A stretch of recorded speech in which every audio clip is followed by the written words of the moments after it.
Bismillahirrahmanirrahim. Alhamdulillahirabbil alamin. Wassalatu wassalamu ala asyrafil mursalin wa ala alihi wa sahbihi ajma'in. Alhamdulillah, kita panjatkan syukur kepada Allah Subhanahu wa taala kerana dengan izin dan limpah kurnia daripada Allah dapat sama-sama kita bertemu pada petang ini untuk meneruskan bacaan kitab Isma' wa la taghtarir daripada terjemahan yang telah saya buat, iaitu kitab Is'a' Tariqal Munir fi syarhi qasidati Isma' wa la taghtarir. Pada bait yang ketujuh, wa kaffi sab'in yura fi an-nasri madrakuh fasab'u in lam tukaffa fahiya kas-sab'i. Maka ada 7 anggota yang perlu dijaga oleh seorang salik kepada Allah Subhanahu wa taala, yang kalau tidak dijaga perkara tersebut, ketujuh anggota tadi lebih berbahaya daripada binatang buas. Dan kita masuk pada afatul lisan, dan telah bincang berkenaan dengan sebahagian daripada afatul lisan. Dan pada hari ini akan bincang berkenaan dengan an-namimah. Apa dia namimah? An-namimah iaitu kita menyampaikan kepada seseorang dengan apa yang tentang seseorang. Kita menyampaikan kepada seseorang tentang seseorang yang kalau seseorang tadi mendengar apa yang kita sampaikan tadi, dia akan marah, dan kemudian ada tambahan. Dia sama seperti ghibah, cuma ada ziyadah, ada tambahan. Jadi namimah dengan ghibah sama bentuknya, cuma namimah lebih berat kerana dia ditambah-tambah. Jadi ada-adakan cerita pula setelah itu. Maksudnya mula ceritanya betul, kemudian dia akan tambah dengan cerita yang tak betul. Maka dipanggil namimah. Beza dengan fitnah. Fitnah sejak pada awal lagi tidak betul. Ghibah ceritanya betul. Kalau didengar oleh orang yang kita sebutkan tentang dia tadi, dia akan marah tanpa tambahan. Namimah ceritanya betul, dan kalau orang yang dengar tadi, dia akan marah yang kita sampaikan cerita tentang orang tersebut. Kemudian kita pula yang mencerita tadi ini ada tambahan. Maka itu dipanggil namimah. Ini beza namimah, ghibah dengan fitnah. Kalau ikut turutannya, ghibah, kemudian namimah, kemudian fitnah. Baik. Dan namimah ini kata para ulama asyaddu minal ghibah. Ini lebih berat daripada ghibah. Kenapa? Lianna fiha al-ghibata wa ziyadatan. Karena padanya ghibah dan ziyadah, tambahan. Dan dikatakan oleh para ulama, inna sahibaha fattasha anhu falam yujad illa ibnu zina. Tamam? Maksudnya dikaji tentang sahibun namimah. Sahibun namimah ketika mana di futtisha anhu, bukan fattasha, futtisha anhu. Bila dibuat kajian tentang sahibun namimah, orang-orang yang sepanjang zaman ini yang melakukan namimah, bila dirujuk, dicek balik, kebanyakan mereka ini adalah anak-anak zina. Maksudnya ini akhlak anak zina.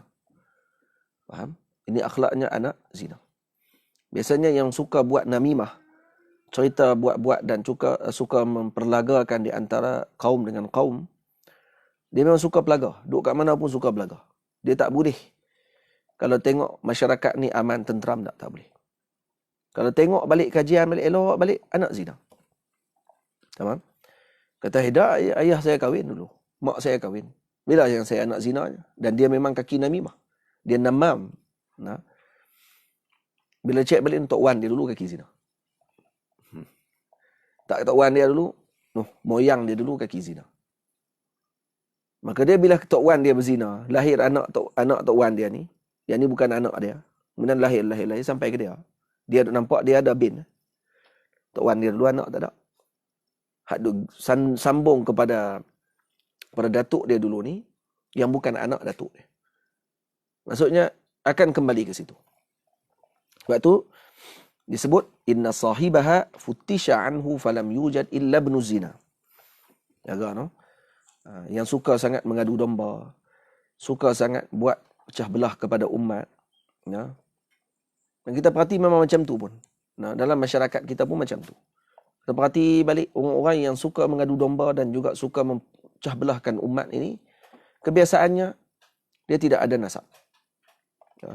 Tidak ada nasab yang jelas dalam kehidupan dia. Nauzubillah min dzalik. Ini disebut oleh Sayyidi Al-Imam Ma'ul Ainain rahimahullahu ta'ala. Nah, ini pengetahuan yang bagus untuk kita dan untuk kita berhati-hati daripada melakukan perbuatan tersebut. Tamam? Dan kemudian disebut dalam hadis, la yadkhulul jannata khattatun. Nabi kata, al-khattat an-nammam. Dan tidak akan masuk syurga khattat. Siapa khattat? Nammam, yakni pembawa berita mengadu domba, yakni yang membawa namimah. Tamam? Dan ijma' ulama mengharamkan perkara ini kerana apa? Kerana dia akan membawa kepada perpecahan, memutuskan silaturahim. Kerana Nabi sebut dalam hadis, la taqata'u wa la tadabaru wa la tahasadu wa kunu ibadallahi ikhwana. Nabi suruh kita bersaudara. Jadi jangan kita memecah belahkan, jangan kita memutuskan hubungan, jangan kita berpaling dan juga memboikot orang dan sebagainya di kalangan muslimin tanpa sebab yang dibenarkan syarak, maka ini semua adalah diharamkan oleh syarak.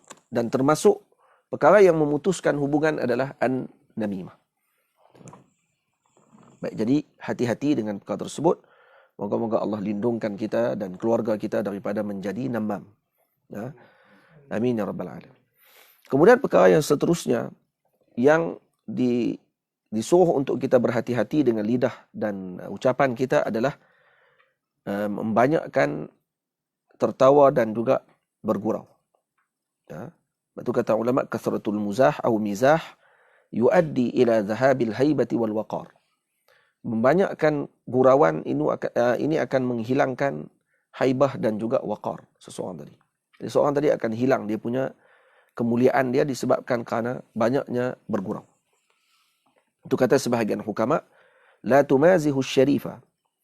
Nah, la tumazihu syarifa fa yahqiruka wala ad-daniya fa yatajasar 'alayka. Jangan kamu bergurau dengan orang yang mulia. Nanti kamu akan dihina. Macam mana? Kamu bergurau dengan orang mulia, kamu akan dihina. Kamu main-main dengan dia. Dia ada pengikut dia. Dia ada orang yang mengasihi dia. Kalau orang akan kata, melampau dia ni. Maka orang akan hina dia pada waktu tersebut. Sampai tak erti tengok orang. Nah, tak erti nak bergurau. Ini orang ni orang yang mulia. Ini pemimpin umat. Ini orang yang ulama, alim, kabir. Semua sekali kamu melawak macam dia, macam kamu ni kawan dia. Maka akhirnya kamu akan dihina pada ketika tersebut kerana kamu tidak ada adab.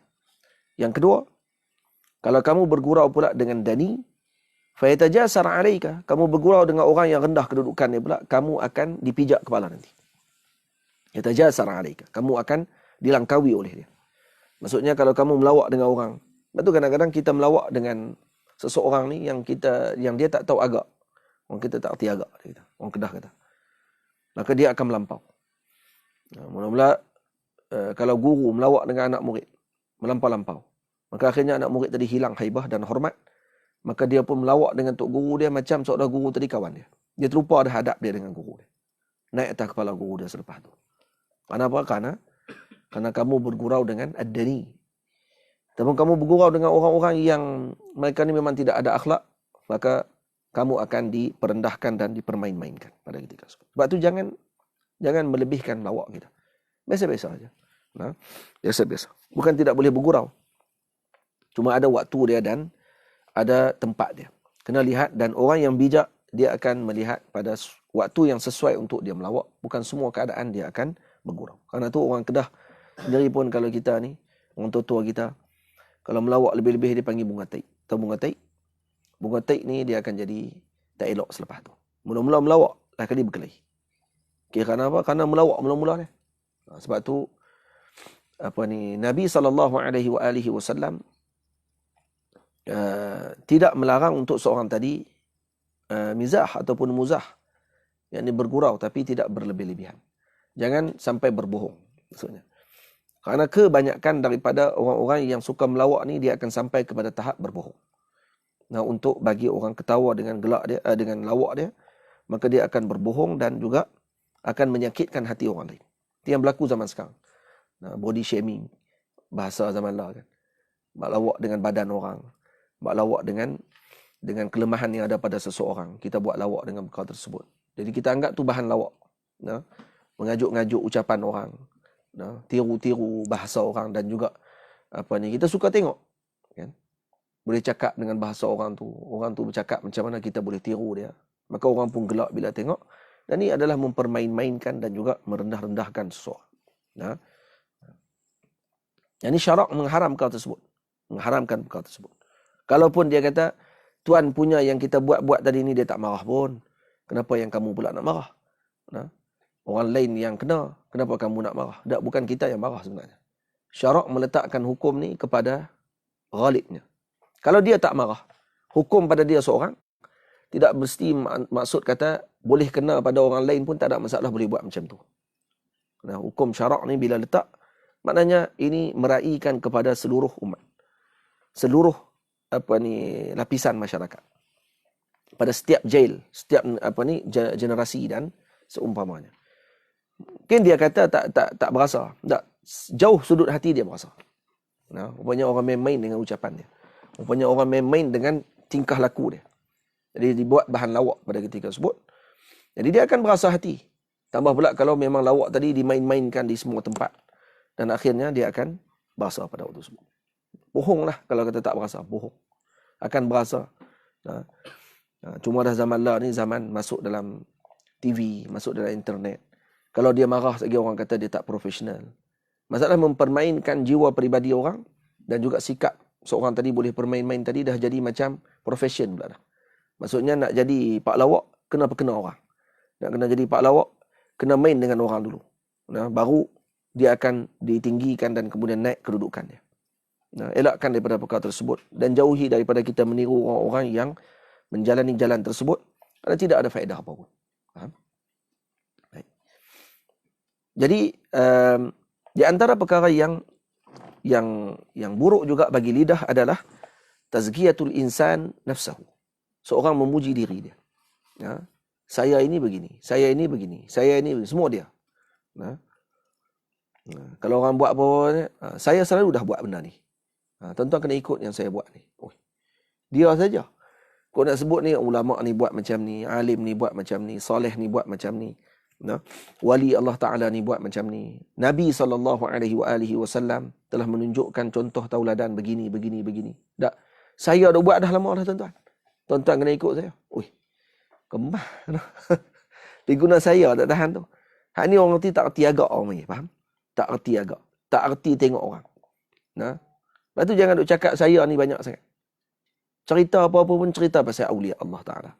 Banyak sikit baca pasal awliya-awliya. Nah, macam mana orang nak elak daripada hasad.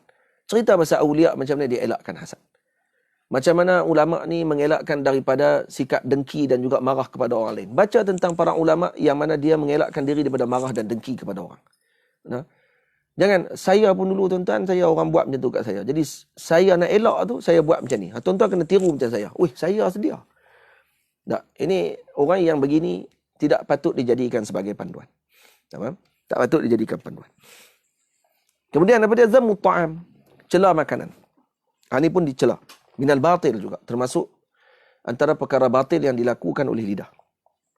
Nah, bahkan kalau kita suka dengan makanan tersebut, makan. Kalau kita tak suka, tinggalkan. Tak perlu kita nak cela-cela makanan tersebut. Ni apa makanan macam ni? Rasa apa macam ni? Baik tak hidup masak. Baik tak kata. Sebut macam-macam. Tak, kalau tak sedap, tinggalkan. Kalau sedap, makan. Nabi SAW bab memuji makanan satu sudut. Bab mencela makanan sudut yang satu lagi. Mencela makanan lebih buruk daripada memuji makanan. Memuji makanan dilakukan juga oleh baginda Rasul SAW tapi tidak berlebihan. Tapi mencela sekali-kali tidak. Nabi tidak mencela makanan. Tapi kalau menceritakan tentang hakikah, ya ada. Nabi sebut dalam hadis, bi'sa al-idamu al-khal. Nabi kata, seburuk-buruk orang panggil lauk adalah al-khal. Dalam hadis ada Nabi sebut juga ni'mal idamul khal. Sebaik-baik lauk pencicah adalah cuka. Dan ada hadis lain Nabi kata bi'sal idamul khal. Baik, maka nak gabung hadis dua ni. Nabi menyebutkan yang pertama bi'sal ni'mal idamul khal, ketika mana tidak ada lauk yang lain melainkan khal. Maka Nabi menceritakan tentang hakikat sekurang-kurangnya ada lauk lagi pada ketika tersebut. Faham? Sebab tu Nabi kata dalam hadis, la yafqaru al-bait fihi al-qal. Maksudnya rumah yang masih lagi ada khal tidaklah dianggap sebagai rumah yang tiada apa-apa. Ada orang guna hadis ni, dia jual cuka. Dia jual cuka, lepas tu dia kata rumah yang ada cuka tak akan miskin. Ni Nabi sebut dalam hadis. Hadis tadi ialah kalau dia guna dengan maksud tu tabarrukan di hadis Rasulullah sallallahu alaihi wasallam, boleh jadilah, tapi makna tak kena. Nabi nak maksudkan bukan kalau rumah ada cuka tak miskin. Maksudnya belilah cuka kami ni. Kalau tuan-tuan tak makan pun simpan saja cuka dalam rumah pun dah tak kaya. Tak kaya dah, tak miskin insya-Allah. Bukan tu maksud dia. Maksud Nabi kata la yafqarul bait. La alladhi fihi alqal, yang ada qal dalam dia, kama qala Rasulullah sallallahu alaihi wasallam, qala Rasulullah, yang disebut oleh Rasulullah sallallahu alaihi wasallam. Maksud Nabi tadi, kalau kata rumah tadi tidak ada apa-apa melainkan qal saja, maka dia masih ada lagi daripada tak ada apa langsung dalam rumah. Faham? Tu maksud dia. Kawan-kawan janganlah celah. Ambil juga, cicahlah dengan roti cuka tadi. Jadi itu yang Nabi sebut ketika mana Sayyidatina Ummu Sulaim, Allahumma salli ala Sayyidina Muhammad, siapa dia? Saudari kepada Sayyidina Ali. Siapa dia? Kena Khawlah. Siapa saudara Sayyidina Ali? Yang Nabi pernah ajak dia menikah. Nabi pernah pinang dia.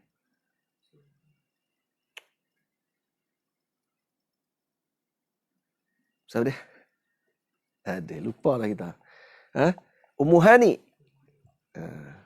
Sayyidatina Ummu Hani. Nama dia Khawlah ke? Mungkin. Lebih ma'ruf dia dengan Sayyidatina Ummu Hani. Tengok balik. Ummu Hani namanya Khawlah.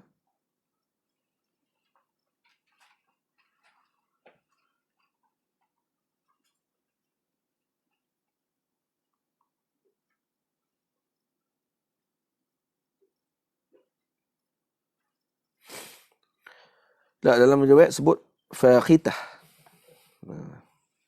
Khawlah. Namanya Fakhitah ataupun Hind Ibn Abi Talib.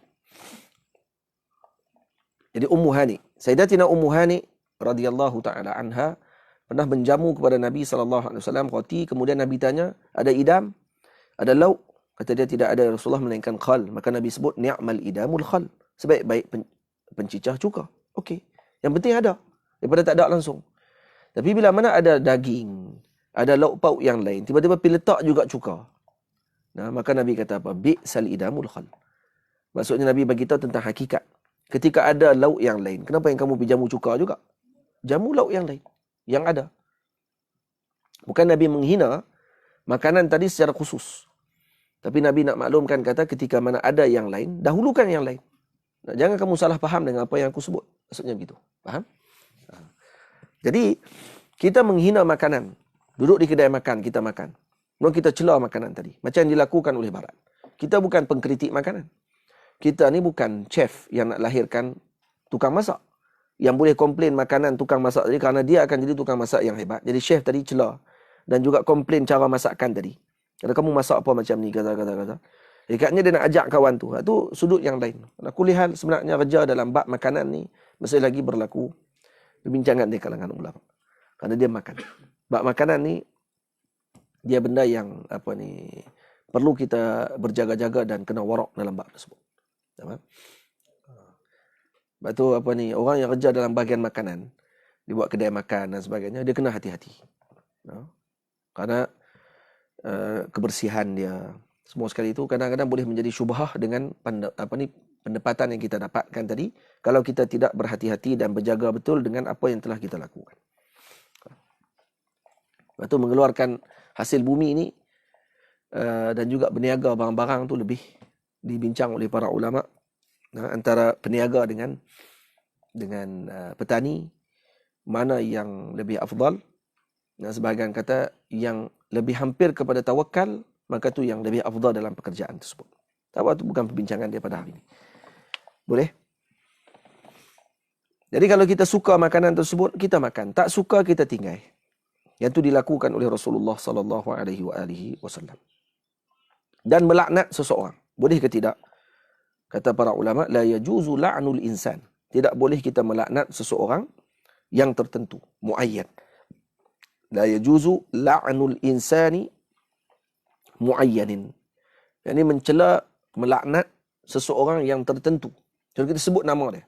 Laknat Allah Ta'ala kepada fulan, buh nama orang tersebut tu. Yang dilakukan oleh orang zaman lah, tak setuju sikit dengan pandangan dan sebagainya, terus dilaknat orang tersebut dengan individu dan batang tubuh orang tersebut. Ini adalah kejahilan. Yang kadang dilakukan oleh orang-orang yang kadang-kadang mengaku bahawa mereka ni mengaji. Mengaku mengaji, saya tak kata mengaji. Mengaku mengaji. Mengaku mengaji Azhar. Mengaku mengaji di negara luar. Mengaku mengaji dengan syekh nu kata wa kata. Tapi akhirnya suka laknat orang. Tak puas hati sikit laknat. Tak puas hati sikit laknat. Dan ini adalah sikapnya juhala. Walaupun kafir, kata Imam Sayyidi Ma'ul Ainain. Wa in kana kafiran. Walaupun dia kafir sekalipun. Laknatlah kepada fulan, namanya Yahudi tadi, kita buh nama dia tu. Perdana Menteri Israel, buh nama dia. Laknat fulan tadi. Hatta kata Imam, la yajuzu la'nul insani muayyan. Walau kana kafiran. Manakala melaknat jenis insan tadi. Itu harus. Contohnya, Nabi sebut dalam hadis, la'anallahu al-yahuda ittaqazu qubura anbiya'ihim masajida. Laknat Allah Ta'ala kepada Yahudi. Yahudi maksudnya jinsul Yahud. Jenis Yahudi itu, kaum tu, bukan individunya. Secara umum. Tamam? Contoh Nabi kata, la'anallahu as-sariqa yasriqul bida fatuqta'u yaduh. Laknat Allah Ta'ala kepada pencuri. Apa dia? Pencuri. Maksud yang mencuri. Siapa dia pencuri tadi? Tak ditentukan. Mana-mana yang pencuri dilaknat oleh Allah Subhanahu Wa Ta'ala, yang mereka ini mencuri bidah. Apa dia bidah? Atau baidah. Tu yang ada di atas topi perang tu. Dia panggil macam ni, lebih kurang. Ya, ada. Macam pedang ni, kalau ni dia ada ni.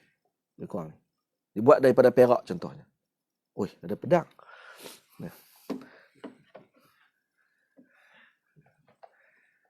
Maulana Syekh Muhammad Said Said Alawi Al-Maliki rahimahullah.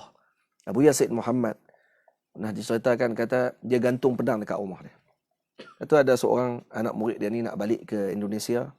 Masa nak balik tu wadak dengan Syekh, dengan Abuya Said Muhammad. Kemudian dia tanya, kenapa Abuya simpan pedang tu? Gantung pedang tadi. Padahal Abuya dah tua. Bila nak guna pedang tu? Kata dia, siapa yang gantung pedang? Ada pedang dalam rumahnya, kata Abuya Said Muhammad.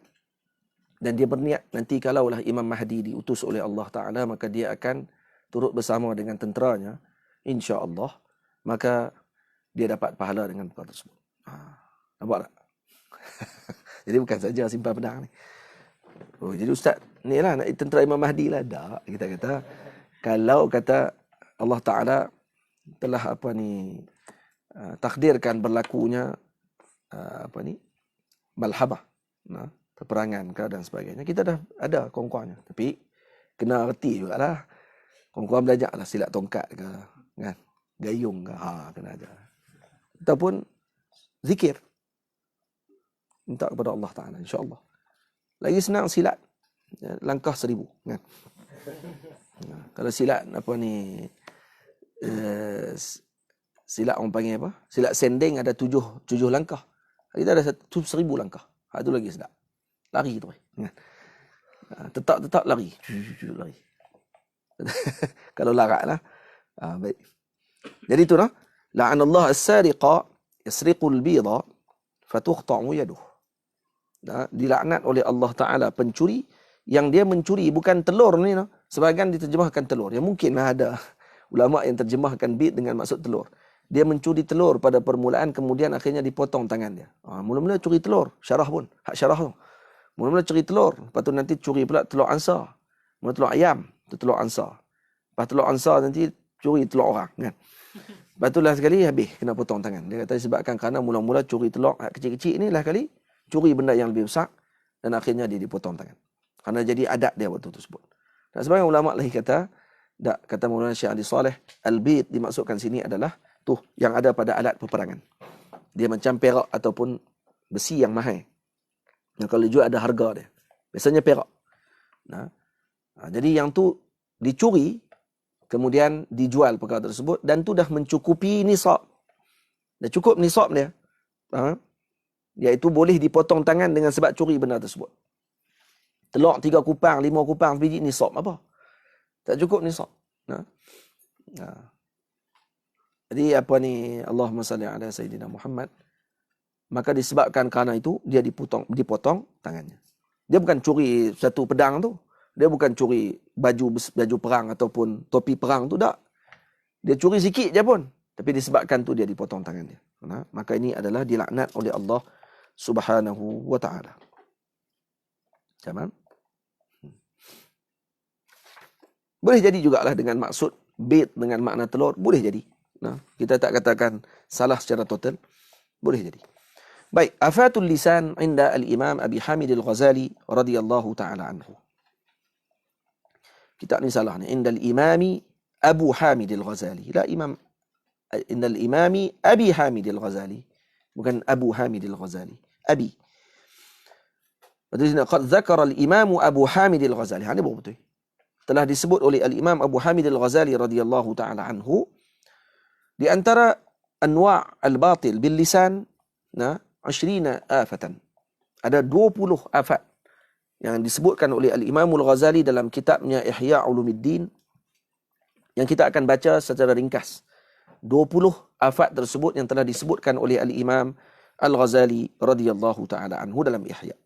Afat yang pertama, apa dia kata Imam Ghazali? Al-kalam fima la ya'nik. Iaitu bercakap dengan perkara yang bukan urusan kita. Sebab tu kata sebahagian hukama, man ishtaghala bima la ya'nih fatahu ma ya'nih. Siapa yang sibuk dengan perkara yang bukan urusannya, maka dia akan terlepas perkara yang urusannya. Sepatutnya dia buat, dia terlepas. Kerana dia sibukkan dengan yang bukan urusannya. Maka jangan kita sibuk kita dengan urusan yang bukan urusan kita. Tamam? Penuntut ilmu perlu ambil berat dengan hal ehwal umat. Kena ambil berat. Tapi jangan dia lepaskan dan juga jangan dia lupakan apa yang dia perlu pada ketika tersebut. Nak bebas Palestin bukan hanya dengan semangat semata-mata. Bukan hanya update tiap-tiap hari tentang Palestin.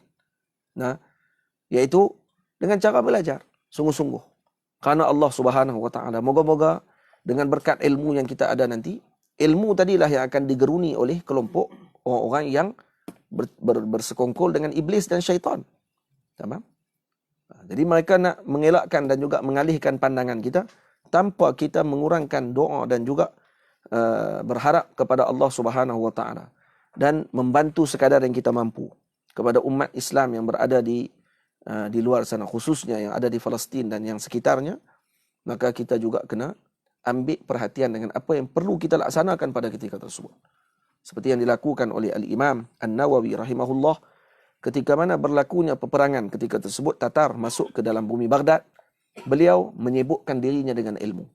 Dan akhirnya ketika Baghdad ditawan oleh Tatar dan kemudian dilemparkan kitab-kitab hampir katanya dalam sungai Dijlah, waktu ketika tersebut di Baghdad, di Iraq, dilemparkan kitab-kitab yang dikarang oleh ulama sampai kuda-kuda mereka boleh berjalan di atas sungai tadi dengan menjadikan kitab tadi sebagai jisr, sebagai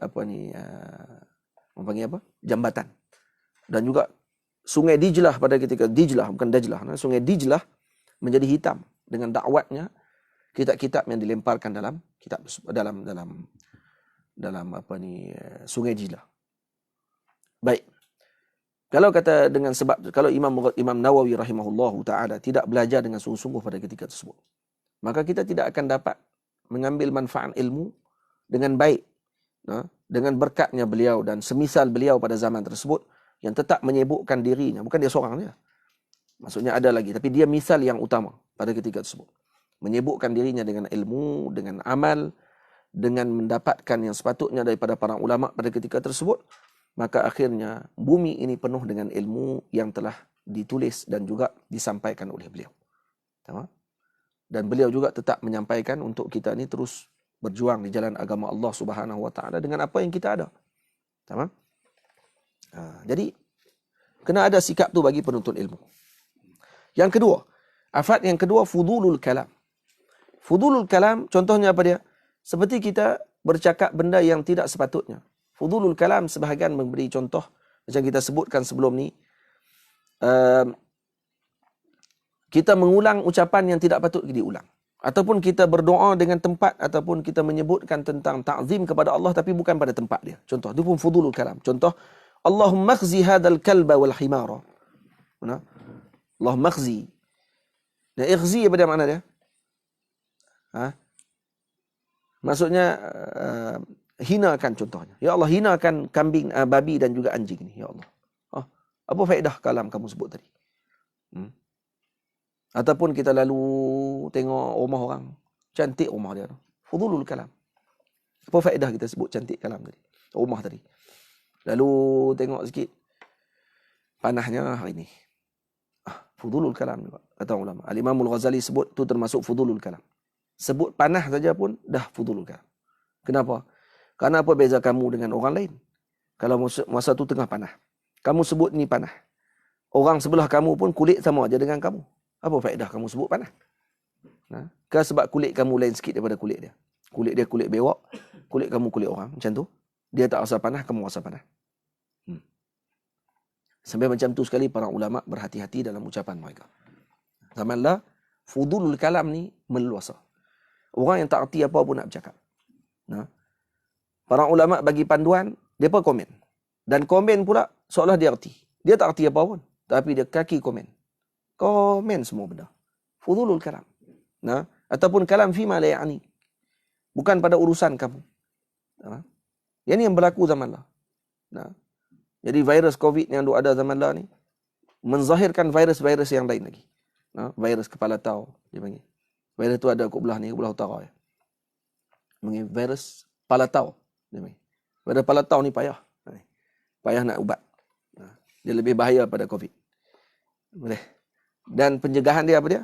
Pencegahan dia ialah dengan duduk rapat dengan ulama. Kalau COVID kena jauh. Tak boleh duduk rapat-rapat. Kalau virus kepala tau ni nak bagi ubat dia, kena duduk rapat dengan ulama. Rapat tadi dengan makna rapat yang pelbagai lah. Rapat yang maknawi dengan cara sentiasa mengikuti majlisnya para ulama. Dan menjauhi majlis ahli bid'ah. Kerana majlis ahli bid'ah ni lah yang mengajar kepala tau ni. Faham? Pokok ahli bid'ah ni lah yang nak mengajar kepala tau. Semua dia parti. Nak bahas semua. Walaupun tak erti apa. Boleh. Dan yang seterusnya, yang ketiga bagi lidah apa dia? Al-qawdu fil batil. Maksudnya selalu bercerita perkara-perkara yang batil. Contohnya apa dia? Hikayah ahwalin nisa. Cerita pasal perempuan. Duduk sama-sama, duduk cerita pasal perempuan. Nak darah tu comel, anak darah tu segak, kawan tu segak, janda tu lawa. Kerja duduk sembah tu. Tak ada kerja. Duduk kat kedai kopi, tembang. Kawan tu lalu, dia cerita. Kawan tu lalu, dia cerita. Kalau dia mengaji, dia boleh jadi Imam Zahabi dah. Dia boleh tulis kitab Siyaru A'lam An-Nubala. Tapi masalah dia nak tulis cerita apa, kita pun tak tahu. Al-Imam Az-Zahabi radhiyallahu anhu dikatakan oleh para ulama, kalaulah dia duduk di atas bukit, kemudian setiap zaman melalui di depan beliau, dia boleh cerita semua orang ni siapa dia, orang ni siapa, orang ni siapa. Maksudnya kerana dia sangat wa'yun dengan zaman dan kenal orang tadi betul-betul. Dengan ahwalur rijal. Tapi kita duduk kat kedai kopi, orang lalu, motor baru pula tu.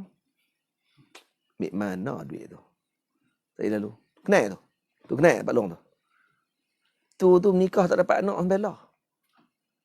Hang kenal sebab apa dia tak dapat anak? Dia dulu Tok Wan dia sama sembang habis. Kenal semua.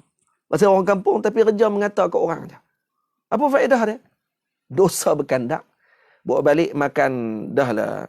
Makan roti canai dah jadi gemuk dah. Gemuk pula dengan dosa balik tu. Nah, hak orang lalu tu semua dapat pahala. Cerita benda tak pasti. Nah, dengar hujung-hujung telinga. Aku duk dengar lah. Betul ke tak betul. Tak tapi cerita api lah. No. Oh, macam tu. Jenis orang zaman lah.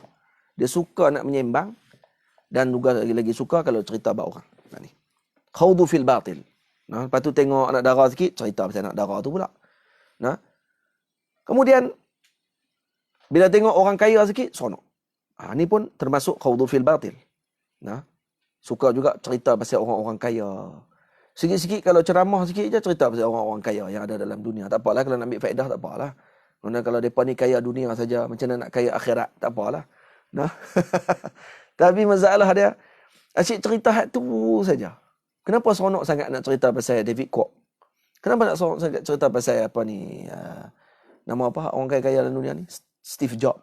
Kenapa nak cerita sangat pasal nama apa? Seorang yang paling kaya tu? Bill Gates. Nah? Rothschild. Kenapa nak cerita sangat benda-benda macam tu? Kita pun heran. Nah? Allahu Akbar. Mungkin nak ambil faedah apa semua kali. Dah orang pun baca tu. Cukup bagi tahu kat depa nak baca kat mana. Kamu nak baca pasal orang kaya, ada buku. 10 orang kaya dalam dunia. Beli buku tu baca. Nah, bukan saya tulis, orang lain boleh. Kamu pula duk pergi penyampaian tu sopan dengan lebih daripada melodi. Jadi ceramah lah ni jadi bukan lagi tempat untuk nak bagi panduan dan faedah kepada umat. Sebaliknya hanya nak cerita-cerita tentang masalah-masalah tersebut. Jadi orang tu berkata, kami pun baca. Kadang lebih pada tu lagi bacaannya. Nah, cuma ustaz tu dia tambah dengan lawak sikit je. Dia pergi tambah lawak pula sikit. Dia boleh menyanyi pula lagu sikit. Dia boleh pergi macam-macam. Nah. Boleh. Dia apa faedah dia? Tak ada faedah apa. Lepas tu tajabbur al-muluk. Dia cerita pula berkenaan dengan raja-raja yang sombong, samsing. Dan kemudian seronok pula cerita pasal benda tu. Ada orang macam tu. Dia seronok. Kalau duduk dengan dia, kalau sembang pasal orang kaya, dia syok-syok. Dia cuba cerita pasal ilmu sikit. Nah. Ada seorang ulama tu duduk di kampung tu. Kata orang soleh. Doanya mustajab. Dia tak apa nak masuk. Dia. Orang soleh pula dah. Nah. Tapi kalau ente nak minta sumbangan, ada seorang kaya itu tu. Dia tu orang, oi, boleh sumbangan. Sumbangan dandan. Nah. Lepas tu pula, apa dia lagi? Siapa-apa yang kaya-kaya ni lah. Kalau tengok orang ni, dia kaya. Saya suka anak-anak muda yang kaya-kaya ni. Nah. Saya suka anak-anak muda yang berjaya pada hidupnya pada mula-mula. Kaya, masuk kursus untuk jadi kaya. Berniaga ni apa semua sekali. Kerana apa? Kerana untuk nak bantu agama Allah Subhanahu Wa Taala. Akhirnya tak ada masalah apa. Tapi kena ingat, para sahabat Nabi yang kaya-kaya, mereka tidak tinggal pengajian ilmu. Mereka bukan pengajian ni hanya dijadikan sebagai program sampingan sahaja.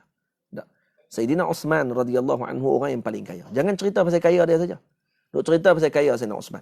Terlupa cerita kata dia minal mujtahidin. Dia adalah mujtahid di kalangan sahabat Nabi radhiyallahu alaihim ajmain. Jangan cerita Sayyidina Abu Bakar kaya saja. Jangan cerita Sayyidina Umar ni orang yang berniaga saja. Cerita juga pada sudut solehnya beliau.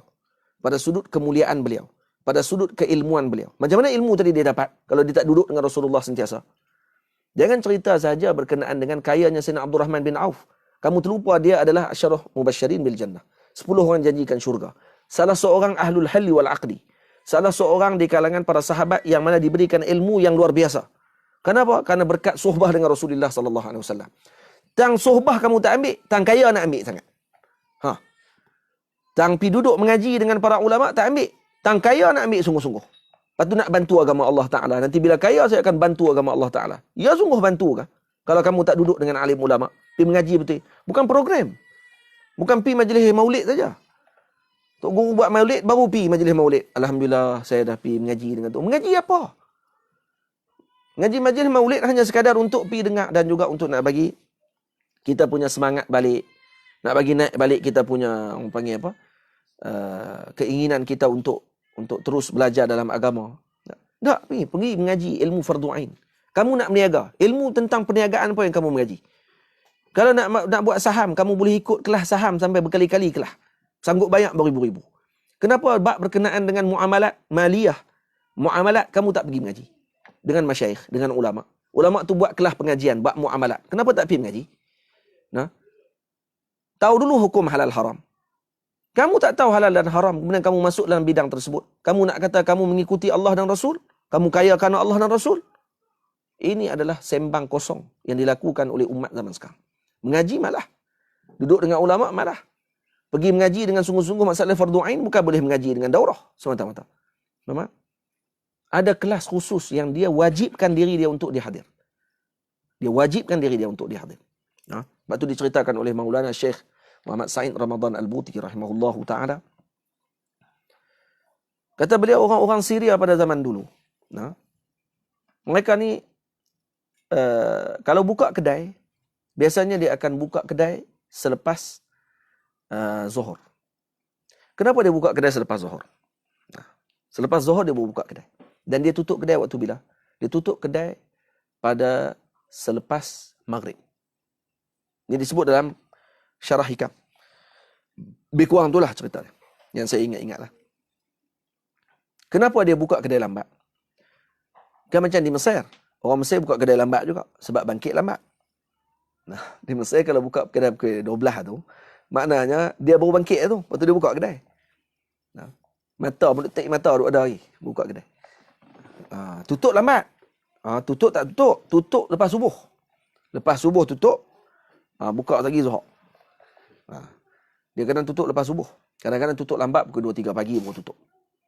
Kalau di Syria, dulu kata Syekh. Dulu. Wallahualam sekarang tak tahu macam mana. Kata Maulana Syekh Muhammad Said Ramadan Al-Buti rahimahullah. Kata beliau, peniaga-peniaga pada zaman tersebut di Dimashq, mereka akan buka kedai lambat dan tutup kedai pada waktu maghrib.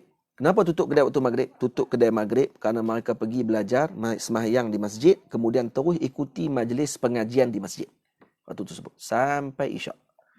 Dan selepas isyak, mereka akan ikut majlis khusus pula pengajian dengan para masyayikh di masjid-masjid yang ada pada ketika tersebut di Dimashq. Kemudian ikuti majlis-majlis yang ada waktu itu. Kemudian mereka akan balik tidur. Selepas subuh, mereka akan sembahyang subuh di masjid berjemaah. Selepas subuh mereka akan ikut pengajian-pengajian berkaitan dengan muamalat untuk mereka berniaga pada hari tersebut. Akan ikut majlis-majlis pengajian yang khususnya berkait dengan muamalat yang diajar oleh masyayikh. Kemudian sampai bila kelas dia apa? Kelas dia sampai hampir Zuhur. Kemudian barulah buka kedai. Karena tu kata Syekh Maulana Said Muhammad Ramadan Al-Buti, Said Ramadan Al-Buti, Muhammad Said Ramadan Al-Buti, kata beliau, peniaga-peniaga pada ketika tersebut sangat berakhlak, beradab, menjaga diri daripada melakukan yang haram, kata beliau. Tapi itu cerita zaman dulu. Mungkin zaman yang Syekh cerita tu, selepas saya cerita tu, saya kata, zaman lah sepatutnya dibuat balik macam salaf yang terdahulu. Tapi tak dibuat lagi pada zaman sekarang. Buka kedai baju, tidak ikut etika dan juga tidak ikut pengajian yang telah diikuti dalam kitab-kitab. Baju apa yang patut dia jual, baju apa yang tak patut dia jual. Dia tak kira, yang penting dia jual. Tamam? Buka kedai kedai makan, macam mana makanan yang sepatutnya dia buat, etika yang sepatutnya dia jaga, tak dijaga. Karena tak pernah ikut pengajian. Masuk program saham, itu saham ini dan sebagainya, tak kira ada halal haram. Yang penting saya boleh dapat duit banyak dan saya pun tak kisah saya nak labur dekat mana. Tak tahu dah apa dia. Yang penting saya dapat duit bulan-bulan banyak. Dan keuntungan pasti. Macam mana boleh berniaga keuntungan pasti? Macam mana keuntungan boleh pasti? Kalau dah berniaga keuntungan pasti macam mana? Keuntungan pasti 200%. Kok mana? Ini lebih kurang skim cepat kaya. Dah kali pasti lingkup. Kan? Itu lingkup tu. Niaga mana ada yang tidak. Kalau berniaga tidak ada perkara yang bahaya. Tidak akan ada rugi dan juga keuntungan. Maka itu bukan berniaga sebenarnya. Itu bukan berniaga. Jadi sebab tu kena hati-hati dengan hatta kalau kita nak masuk bukan salah, tidak salah benda tu. Cuma ikut etikanya. Takut-takut nanti kita akan jadi seorang yang telah melakukan perkara yang dilarang oleh Allah dan Rasul sallallahu alaihi wasallam. Afat yang keempat apa dia? Al-mira' wal jidal. Yakni bergaduh. Bukan bergaduh, berdebat. bukan pada urusan yang sepatutnya. Khususnya berdebat dalam perkara agama. Yang kelima, al-khusumah wal-ladat. Iaitu bertengkar dan juga berlebih-lebihan dalam bertengkaran. Kemudian yang seterusnya, afad yang keenam, at-tasannu' fil kalam. Dia suka tasannu', maksudnya buat-buat dalam ucapannya. Takalluf, asy-syaja'. Misalnya kalau kata dia baca Quran ke apa semua, dia berlebih-lebihan sampai keluar daripada hak yang sepatutnya. Yang ketujuh, as-sabbu wal fuhsh. Iaitu sering mencela dan juga bercakap buruk. Yang ke-8, al-la'nu. Maksud melaknat manusia, melaknat haiwan, melaknat jamadat. Pokok pun kena, tiang rumah pun kena, kereta pun dia laknat habis semua. Semua laknat habis. Bukan setakat orang binatang. Kali dengan benda-benda yang ada kat keliling dia pun. Celaka handset. Handset pun celaka. Tak ada apa, handset pun jadi celaka. Habis celaka semua. Tak ada benda yang tak celaka di mulut dia.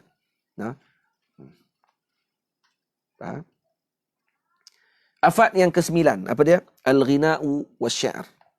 Menyanyi dan juga bersyair yang diharamkan oleh syarak. Ini nyanyian yang diharamkan syarak maksudnya. Nyanyian apa? Nyanyian cerita pasal perempuan, kecantikan perempuan, pasal nafsu dan sebagainya.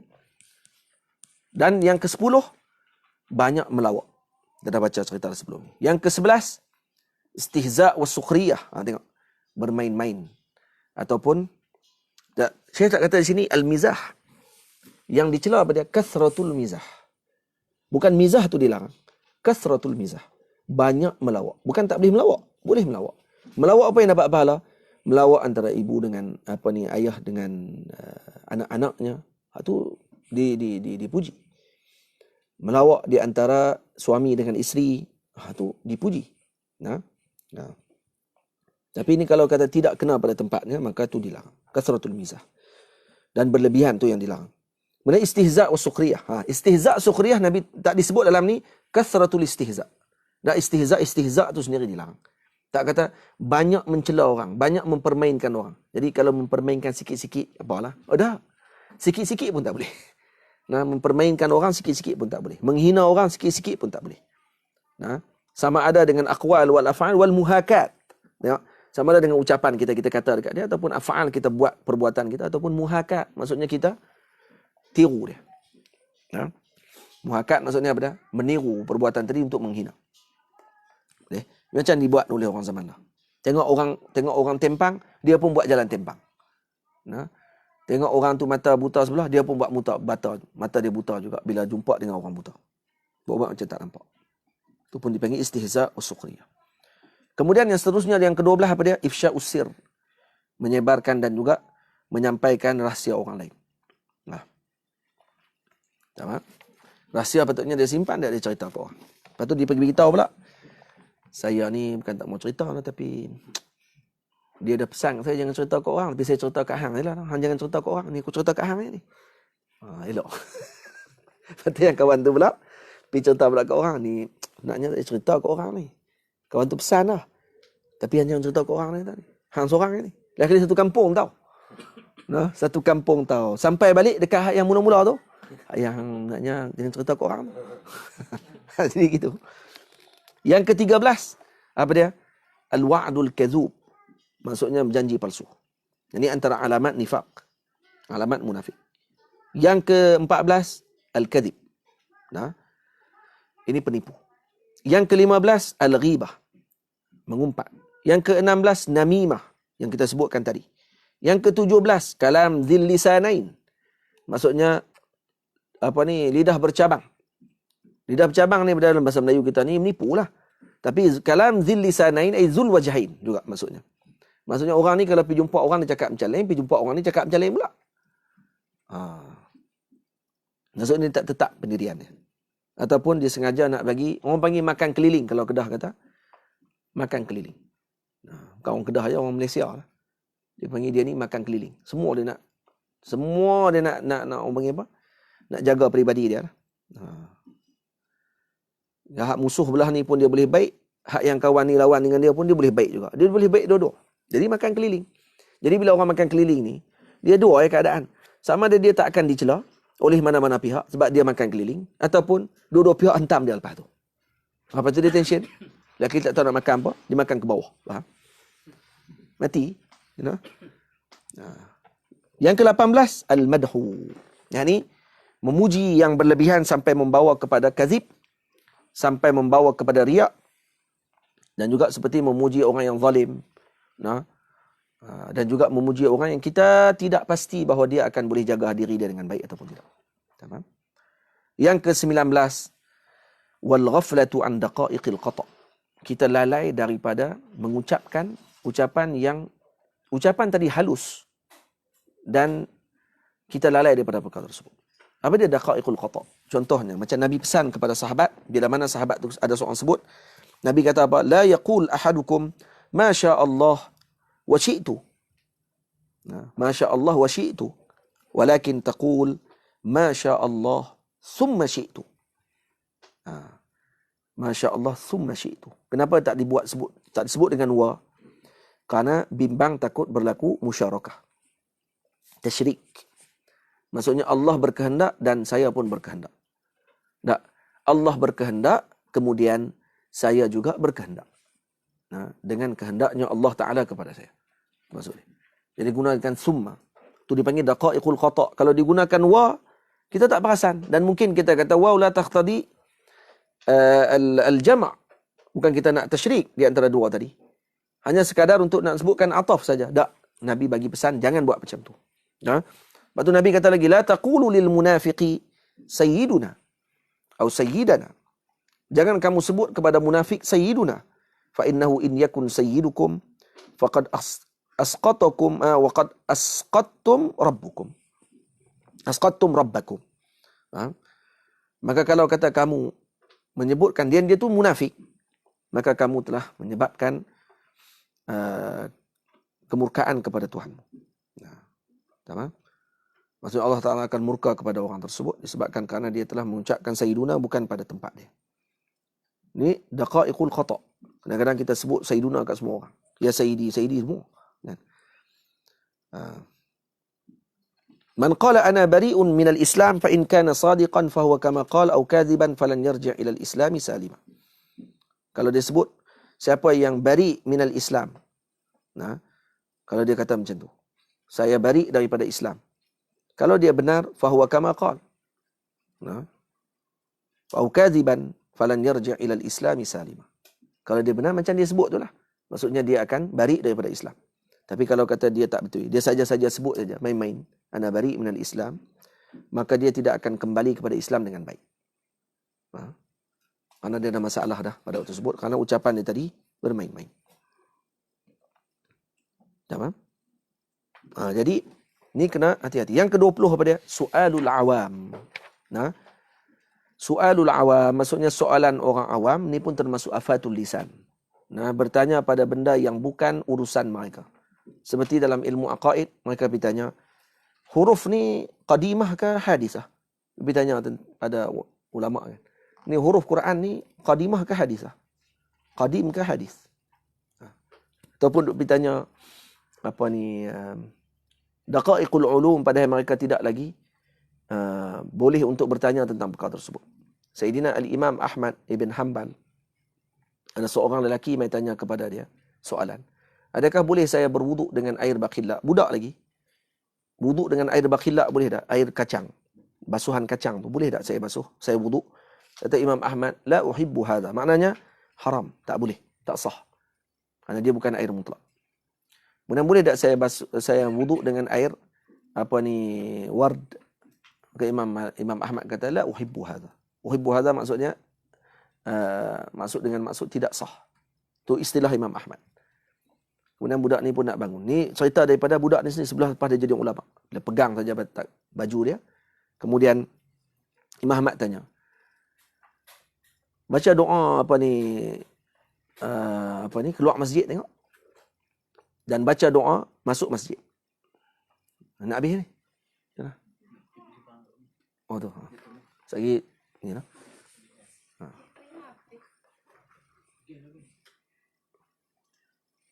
Macam mana tentang masalah tersebut. Imam Ahmad tanya, macam mana baca doa keluar masjid dan masuk masjid? Yang bertanya tadi tak nak jawab. Dia kata apa? Tanya soalan yang tinggi-tinggi. Boleh ambil wuduk ke tidak dengan ayat ni, dengan ayat ni. Berkenaan dengan yang asas pun kamu tak erti. Masuk masjid, baca doa apa, keluar masjid, baca doa apa pun kamu tak tahu. Belajar dulu, kata Imam Ahmad. Yang suka sangat nak tanya soalan-soalan yang macam tu. Bukan Imam Ahmad larang bertanya. Tidak. Tapi dilarang bertanya bukan pada tempatnya. Yang ni yang jadi masalah kepada orang-orang zaman lah ni. Dia perkerak video kita. Bila kita sebut kata jangan, orang awam tak perlu tanya dalil. Dia kata dia nak membodohkan orang awam. Nak kata orang awam ni tak erti. Nak bagi selamat dia punya periuk nasi dia. Tak mau bagi tanya dalil sebab takut dia tak tahu dalil. La ilaha illallah. Yang kita baca kitab para ulama ni apa dia? Tak ada dalil ke dalam ni. Yang kita larang bertanya tadi ni, kalau bukan tempat dia pada ketika tersebut. Apa faedah kamu tanya perkara tersebut? Kalau kamu nak tahu hukum, tanya hukum. Kalau kamu tahu dalil, kamu nak tahu hukum macam mana kalau kamu bukan ahli dalil. Untuk kamu nak ambil dalil tersebut terus dan kemudian keluarkan hukum pula. Kamu bukan mujtahid. Itu pun susah nak faham.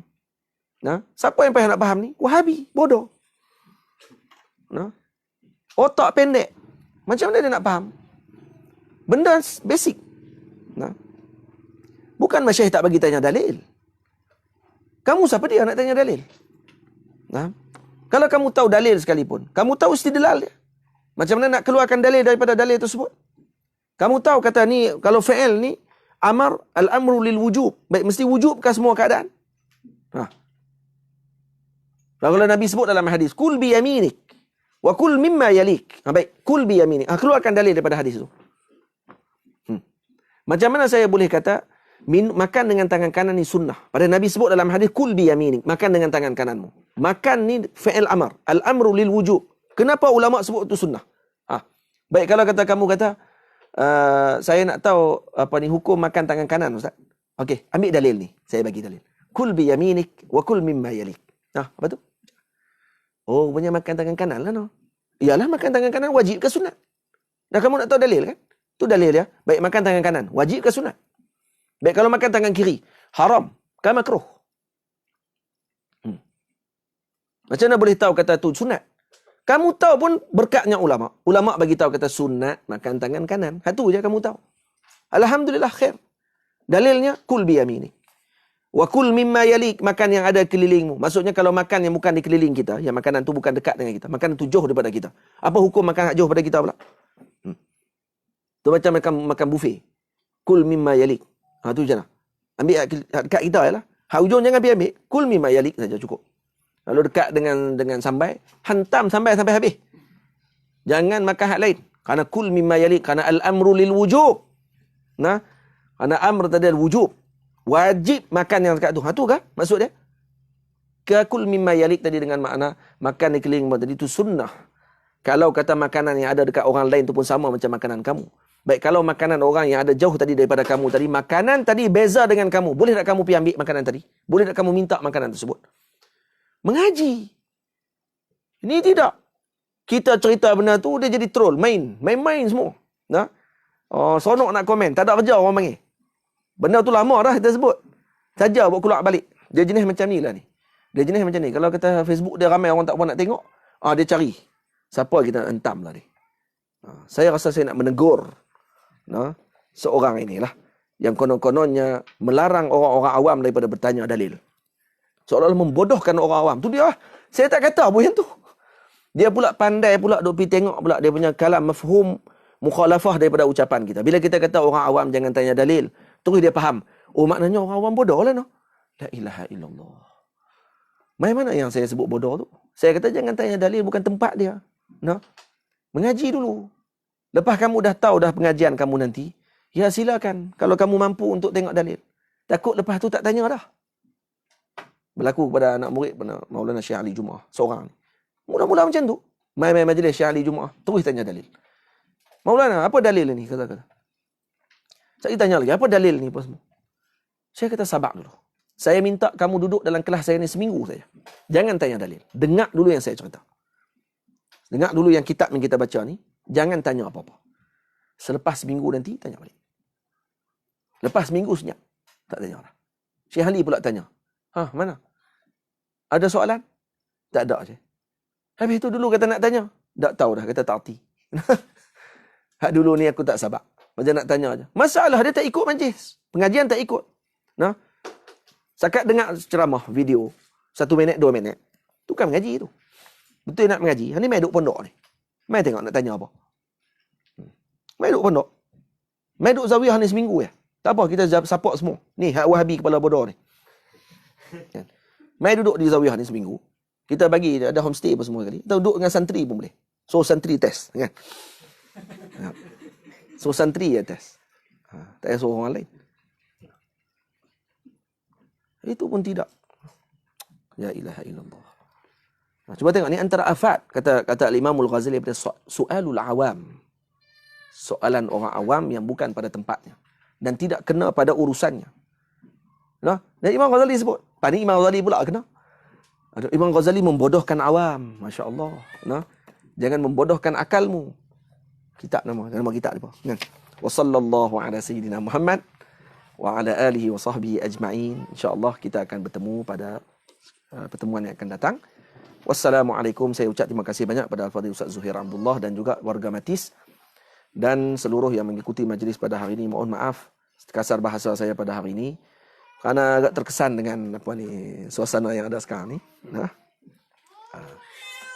Jadi moga-moga Allah Taala ampunkan kita dan berikan kebaikan kepada kita semua berkat junjungan besar Nabi kita Muhammad sallallahu alaihi wasallam dan teruskan belajar. Teruskan belajar, elakkan sombong. Insya-Allah Allah Taala akan bagi kepada kita panduan. Masalah yang paling besar dalam hidup kita ni apa dia? Sombong. Bila sombong ni, semua benda tak akan dengar.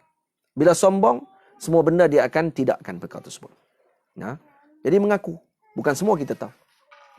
Kamu bidang apa yang kamu belajar, kamu raikan bidang orang lain. Itu yang sepatutnya. Jadi masalahnya tidak meraikan. Dan juga tidak menghormati perkara tersebut. Jadi, moga-moga Allah Ta'ala ampunkan kita. Diberikan kebaikan kepada kita semua. Aku qawli hadza astaghfirullahal azim li wa lakum. Assalamualaikum warahmatullahi wabarakatuh.